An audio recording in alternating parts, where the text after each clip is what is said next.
जय झूलेलाल। मुंहिंजो नालो निशिका ललित कुमार आहे। अॼु मां तव्हां सभिनीनि खे हिकु आखाणी थी ॿुधायां। आखाणी जो नालो आहे चालाक गिदड़। हिकु गिदड़ खाधे जी ॻोल्हा में सॼी राति घुमियो, पर हुनखे कुझु बि हथ न लॻो।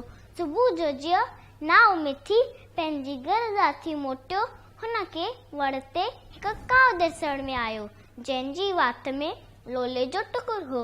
गिदड़ दिलि में ख़्यालु कयो त चालाकी करे मुर्ख काव खां हूअ लोले टुकुर फुरे वठां। तंहिं करे गिदड़ काव खां पढ़ाए चयो, तूं त ॾाढो सुहिणो आई, तुंहिंजा पर कहिड़ा न चिल्कीदार आई। तूं ज़रूरु सुठो राग ॻाईंदो हूंदे। महिरबानी करे मूंखे पंहिंजे राग जो मज़ो न वठाई। मुर्ख काव फुंड में भरिजी चहिरो वात खोले कां कां करण लॻो ऐं वात वारो लोले टुकुर अची पट ते किरियो। गिदड़ लोलो खणी खाईंदो ख़ुशि थींदो हले वियो। नसीहत, कूड़ी सारात पटजणु न घुरिजे। जय झूलेलाल।